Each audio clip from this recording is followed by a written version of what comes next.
देश और समाज को बदलने के लिए किसी व्यक्ति का हीरो बनना जरूरी नहीं है, बल्कि एक व्यक्ति का सच्चा देशभक्त बनना जरूरी है। नेपाल में सभी नेताओं से नेपाली तंग आ चुके हैं। जहां भ्रष्टाचार हद से ज्यादा होती बढ़ चुका था, उस समय रवि लामिछाने घंटी चुनाव चिन्ह लेकर राष्ट्रीय स्वतंत्र पार्टी का नेतृत्व कर रहे थे। वही रवि लामिछाने जिसने 3 साल पहले महसूर भारतीय पत्रकार की बोलती बंद कर दी थी। चुनाव के बाद उनकी पार्टी राष्ट्रीय स्वतंत्र पार्टी चौथे स्थान पर आया था। चौथी पार्टी होने के बावजूद वह गृह मंत्री की मांग करते हुए कहते हैं कि वह सरकार में बैठेंगे और लोगों के लिए काम करेंगे। उन्हें गृह मंत्री का पद भी मिलता है, लेकिन जो सपने वह लेकर आया था उनमें आग लगने वाली थी। गृह मंत्री बनने के लगभग 1 महीने बाद नागरिकता विवाद के कारण उन्हें गृह मंत्री पद से हटा दिया गया। उनकी पार्टी भी सरकार से बाहर हो गई, लेकिन हाल ही में कल ही वह दोबारा नेपाल के गृह मंत्री बने हैं। भारतीय मीडिया का अपमान करने का साहस रखने वाले रवि लामिछाने के गृह मंत्री बनते ही भारतीय मीडिया में भी इसकी चर्चा होने लगी। मेरा मानना यह है कि नेपाल में सभी बुरे नेता नहीं हैं। नेपाल में स्थिर सरकार नहीं होने से भी लोगों को परेशानी हो रही है। रवि लामिछाने ने गृह मंत्री बनते ही कहा, उनीहरूले मेरा मान्छेलाई छोडिदिनु पर्यो, निकालिदिनु पर्यो भन्यो भने मलाई सोध्ने काम या मेरा पार्टीका कुनै पनि साथीलाई सोध्ने काम नगर्नु होला। सोध्नु पर्दैन, कानून पल्टाउनुहोस्। कानूनले जे भन्छ मेरो निर्देशन त्यही हो। कानूनभन्दा माथि, कानूनभन्दा बाहिर मेरो एउटा पनि चाहेको मेरै विरुद्धमा फैलाओस्, कसैका विरुद्धमा कुनै कसैको पनि इलिगल अर्डरलाई गृह मन्त्रालयले चेर्दै गरेको स्पष्ट मैसेज यसबाट दिनुपर्नेछ। रवि लामिछाने एक सच्चे निडर योद्धा हैं। शायद तस्करी, स्मगलिंग और गलत काम करने वाले लोग नेपाल से भाग जाएंगे। मुझे तो ऐसा ही लगता है।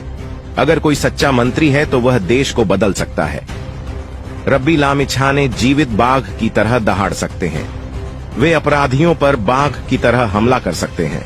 अब शायद लोगों को गलत काम करने से पहले 10 बार सोचना चाहिए। मुझे लगता है कि रवि लामिछाने अच्छा काम करेंगे। अच्छे लोगों का मनोबल बढ़ाने के लिए हमें समर्थन, सद्भाव और सपोर्ट करने की जरूरत है। मैं रवि लामिछाने को सुखद कार्यकाल की शुभकामनाएं देना चाहता हूं। अगर आपने अब तक वीडियो देखा है तो कमेंट में जय रवि लिखें। अगले वीडियो में फिर मिलेंगे। जय हिंद, जय नेपाल।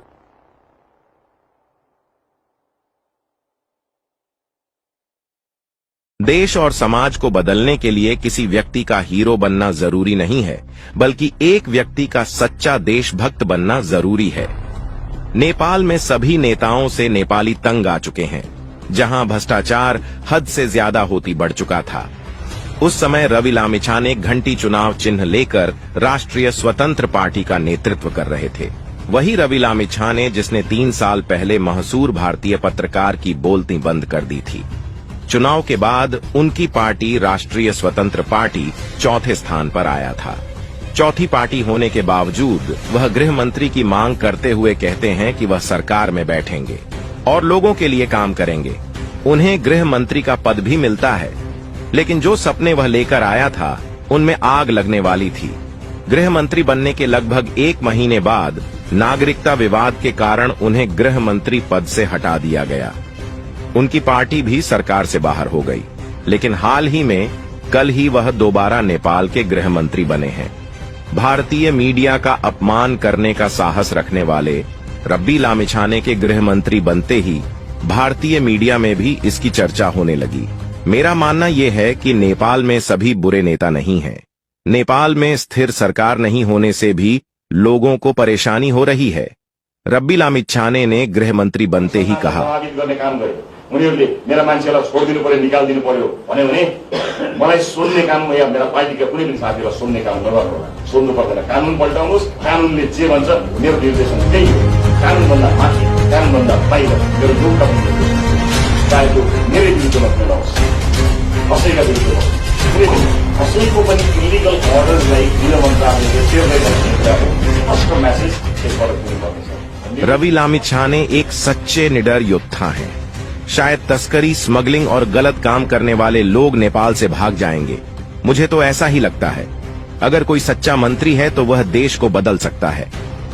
रवि लामिछाने जीवित बाघ की तरह दहाड़ सकते हैं। वे अपराधियों पर बाघ की तरह हमला कर सकते हैं। अब शायद लोगों को गलत काम करने से पहले 10 बार सोचना चाहिए। मुझे लगता है कि रवि लामिच्छाने अच्छा काम करेंगे। अच्छे लोगों का मनोबल बढ़ाने के लिए हमें समर्थन, सद्भाव और सपोर्ट करने की जरूरत